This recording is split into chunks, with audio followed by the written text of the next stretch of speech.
How do we find life in our galaxy? In the distant future, when her descendants look back on the first half of the 21st century, what will they remember us for?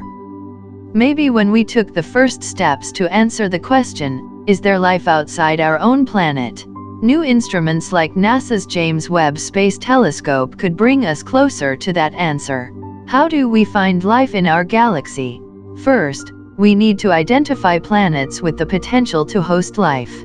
We've been working towards this goal for the last 20 years. Now the science of planets around other stars or exoplanets has grown from science fiction to reality. Before 1995, we only knew the planets in our own solar system. Now we know of several thousand planets and are likely to discover thousands more. Nearly every star has planets, and at least 1 in 10 has an Earth-sized planet, and some have more than one. Each of the stars in this image might have many planets, but how would we know?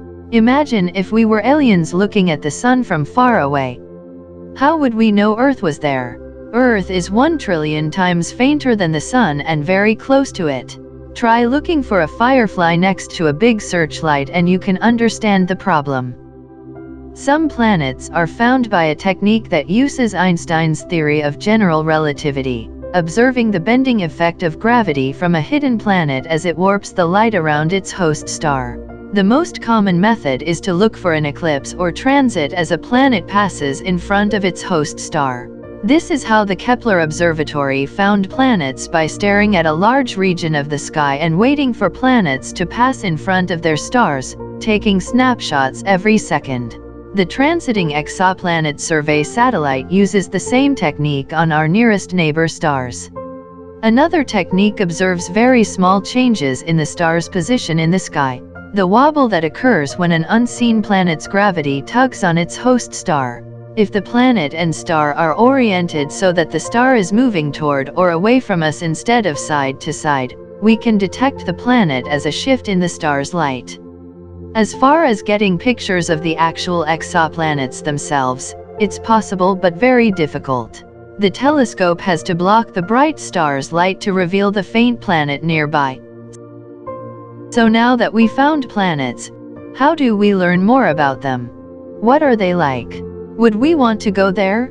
The TRAPPIST-1 system has 7 Earth-sized planets with 3 of them in the habitable zone, but we know very little about their atmospheres. The Hubble Space Telescope can tell us whether these planets have hydrogen-rich atmospheres like icy gaseous Neptune or atmospheres more like rocky Earth. To measure the planet's composition and atmosphere, we need to use a technique called spectroscopy. Astronomers use spectroscopy to sort light into its very specific components, since different chemicals and dust particles give off different telltale fingerprints. The Webb telescope has 4 spectrographs which will be trained on a few lucky exoplanets.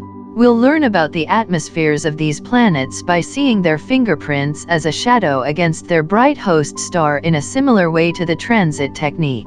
Life changed the atmosphere of our Earth over time, increasing the oxygen and decreasing the methane. By taking a virtual sample of the atmosphere of these exoplanets, we can look for evidence of carbon dioxide, water vapor, and methane, signs of life as we know it.